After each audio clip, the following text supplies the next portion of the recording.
reduce as much as 30% the fuel consumption with better engines.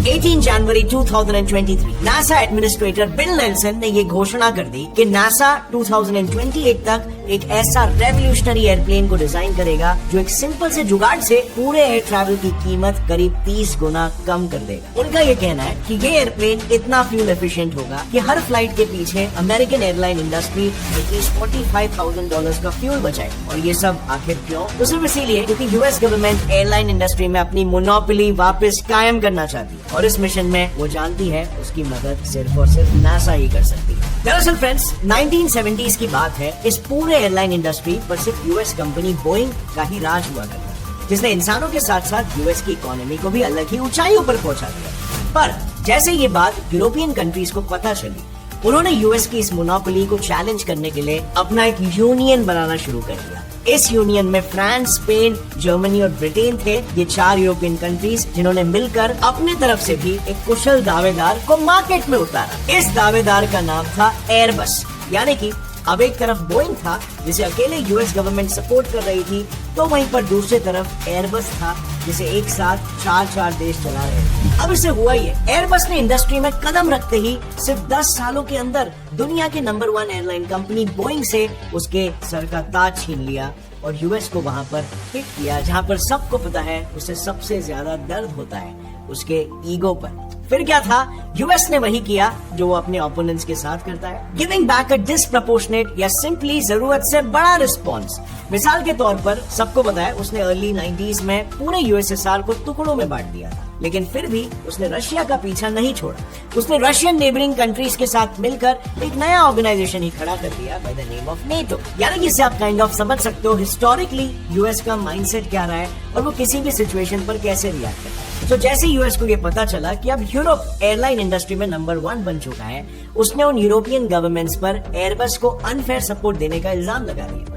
अब ऐसे में Europe ने भी इसका जवाब देते हुए यूएस पर सेम एलिगेशंस लगाए, पर फिर दे रियलाइज्ड कि इसमें दोनों का ही लॉस हो रहा है और आपस में मांडवली करने में ज्यादा समझदारी है। और इसका नतीजा, उन्होंने इस झगड़े को पॉज किया और 1992 में एक आपसी agreement large civil aircraft sign कर दिया और एक दूसरे पर कुछ कंडीशन सेट कर दी। कंडीशंस लाइक दोनों भी गवर्नमेंट्स अपने अपने एयरलाइनर्स को एक फिक्स ही सब्सिडी देंगे, उससे ज्यादा नहीं, और आगे भी कभी अगर किसी और चीज में कम्पीट करना हो तो उसके लिए एक लेवल प्लेइंग फील्ड बनाएंगे। पर क्या ये सारी चीजें फॉलो हुई? वेल अनफॉर्चुनेटली जहाँ पर एक तरफ यूएस इस एग्रीमेंट को ईमानदारी से फॉलो कर रहा था, वहीं पर दूसरी तरफ हमारे यूरोप के फैंटास्टिक फोर अब भी एयरबस को अनफेयर सपोर्ट दे रहे हैं। इन शॉर्ट यूएस के साथ धोखा हो रहा है। पर फिर क्या था, जैसे यूएस को इस बात के बारे में पता चला, उसने यूरोप के खिलाफ सीधा वर्ल्ड ट्रेड ऑर्गेनाइजेशन में केस फाइल कर दिया। What followed is that WTO ने इस पूरे मैटर पर अपनी एक जांच कमेटी बिठाई और ढूंढ निकाला कि यूएस का अंदाजा सही था। यूरोपियन गवर्नमेंट्स एक्चुअल में अपने एयरबस को ऐसे लोन्स दे रही थी जिन पर उसने कोई इंटरेस्ट नहीं भरना था। अब यूरोप के इस प्रूव चीटिंग के बाद यूएस ने इस मैटर को अपने नाक पर ले लिया। उसने अपने बोइंग को सपोर्ट करने के लिए सीधा उसे अपने ट्रम्प कार्ड नासा के पास भेज दिया। इससे हुआ ये कि नासा ने बोइंग और खुद के टेक्नोलॉजिकल एक्सपर्टीज और फंड्स को मिलाकर एक ऐसा प्लेन डिजाइन किया दुनिया के सामने जो अब तक बनाए किसी भी प्लेन की तुलना में 30 गुना ज्यादा माइलेज दे सकता है, और वो भी कुछ सिंपल से ट्रिक्स की मदद से। कि वो क्या ट्रिक्स थे जिनकी मदद से नासा और बोइंग अपने अमेरिकन एयरलाइनर्स का माइलेज बढ़ाने वाले। तो देखो, इसमें वो लोग सबसे पहले अपने प्लेन का design transonic cruise braced wings इस कॉन्सेप्ट पर रखने वाले हैं, जिसकी बदौलत ये प्लेन आज के नॉर्मल प्लेन्स की तुलना में काफी कम एयर ड्रैग महसूस करेगा। अब अगर मैं चाहूँ तो सीधा इस कॉन्सेप्ट पर शिफ्ट हो सकता हूँ, बट आई थिंक इससे पहले आपको कुछ बैक स्टोरी समझनी पड़ेगी, क्योंकि नॉर्मली किसी भी प्लेन को डिजाइन करने में सबसे बड़ा प्रॉब्लम होता है एयर ड्रैग, जो अक्सर प्लेन्स की फ्यूल एफिशिएंसी को कम करता है और क्रैश की पॉसिबिलिटी को बढ़ा देता है। आइए समझते हैं कैसे। दरअसल हिस्टोरिकली जब भी प्लेन्स बनने की कोशिश हुई है ना, हम हमेशा से एयर ड्रैग को इग्नोर किया करते थे until the first flying experiments in the year 1890।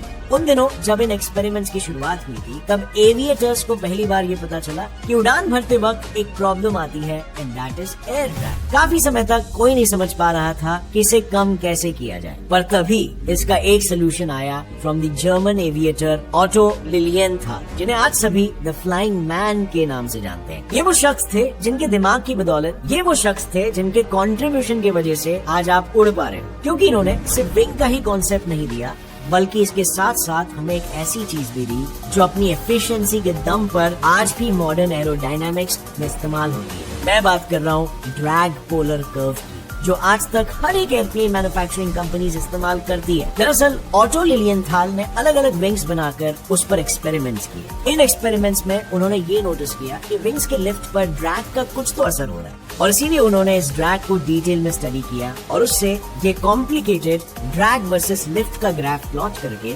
दोनों के बीच का रिलेशन हमें दिया। But this was not enough, अब भी कुछ तो कमी थी, और इसीलिए इसके कुछ सालों बाद एक अमेरिकन एविएटर सैम्यूल लैंगली ने अपने एक्सपेरिमेंट से ये पता लगाया कि विंग्स को लंबा करने से उस पर लगने वाला ड्रैग काफी हद तक कम होता है। और आगे इन दोनों एविएटर्स के फंडों का इस्तेमाल करके 17 दिसंबर 1903 को राइट ब्रदर्स ने दुनिया की फर्स्ट कंट्रोल्ड फ्लाइट की और हमारे लिए एयर ट्रैवल के दरवाजे हमेशा के लिए खोल दिए। पर यू सी, राइट ब्रदर्स का प्लेन एक बेयर बोन स्ट्रक्चर था जिसके बीच से हवा काफी आसानी से बह सकती थी, लेकिन ये स्ट्रक्चर बड़े पैसेंजर जेट्स के लिए राइट नहीं था, क्योंकि आपको शायद पता नहीं होगा पर राइट ब्रदर्स की उड़ान के महज 17 सालों बाद उन्हीं के डिजाइन पर बेस्ड ये Handley Page plane literally take off करते हुए ही क्रैश हो गया था। जब इस हादसे की जांच हुई तो पता चला कि उसके विंग्स पर हद से ज्यादा एयर ड्रैग लगने के कारण वो ऑल्टीट्यूड ही गेन नहीं कर पाया। दरअसल उन इंजीनियरों का ये मानना था कि एक प्लेन की लिफ्ट ऐसी सीधी ऊपर होनी चाहिए, पर फिर विद टाइम हमें पता चला कि असल में विंग्स के ऊपर और नीचे से बहने वाली हवा उसके टिप पर दबाव डालकर उन्हें बेंड करती है, जिस वजह से लिफ्ट सीधी होने के बजाय ऐसे पीछे की तरफ झुक जाती है। यानी इस लिफ्ट के कंपोनेंट्स सिर्फ ऊपर ही नहीं बल्कि पीछे की तरफ भी एक्ट करते हैं, और इस पीछे एक्ट करने वाले कंपोनेंट को इंजीनियर्स इंड्यूस्ड ड्रैग कहते हैं। ये ड्रैग कुछ हद तक जरूरी होता है, पर ज्यादा बढ़ने पर वो प्लेन्स का एक्सीडेंट भी करवा सकते हैं, क्योंकि अगर पायलट ज्यादा लिफ्ट के लिए विंग्स को और तेजी से मोड़ेगा तो उस पर लगने वाला इंड्यूस्ड ड्रैग विंग्स के लिफ्ट को अपोज करेगा और इससे प्लेन ऊपर जाने के बजाय क्रैश होगा, जैसा उस हैंडली पेज प्लेन के साथ हुआ था। Interesting right? वेल, ये तो हुई सिर्फ आधी कहानी। उन दिनों प्लेन्स के विंग्स का एरिया भी ज्यादा हुआ करता था, यानी जब हवा उनसे टकराती तो फ्रिक्शन की वजह से पैरासिटिक ड्रैग बनता जो उसकी स्पीड पर असर डालता, यानी इंजीनियर्स को अब दो ड्रैग से निपटना था। तो सबसे पहले इंड्यूस ड्रैग को कम करने के लिए उन्होंने विंग्स को लंबा किया। इससे हुआ ये कि लंबे विंग्स के टिप्स छोटे विंग्स के मुकाबले दूर होने से प्लेन में इंड्यूस ड्रैग का इफेक्ट कम हो गया, और पैरासिटिक ड्रैग से निपटने के लिए उन्होंने विंग के फ्रंट को एक पियर शेप दिया। अब इस शेप की वजह से ज्यादातर हवा उसके फ्रंट से टकराकर ऊपर चली जाती थी,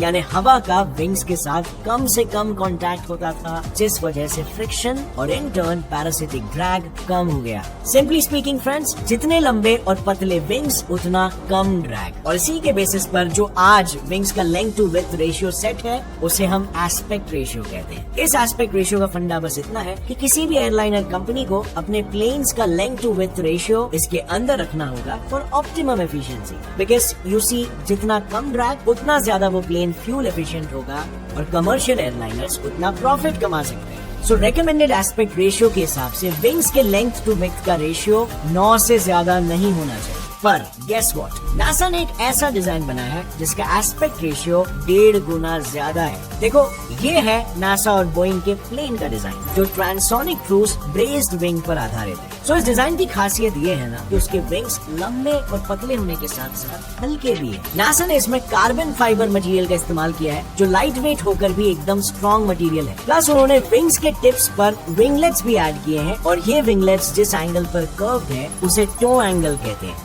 इस कर्वेचर की वजह से जब इसके टिप पर इंड्यूस ड्रैग लगेगा तब वो विंगलेट्स एक्स्ट्रा लिफ्ट जनरेट करेंगे, और नासा का दावा ये है कि इस एडवांस विंग डिजाइन से उनके प्लेन का फ्यूल कंजम्पशन 10% से कम होगा, और इसी के साथ ही नासा इसमें सस्टेनेबल इंजन्स लगाने वाले हैं जो इसके फ्यूल की खपत को 20% और कम कर देगा।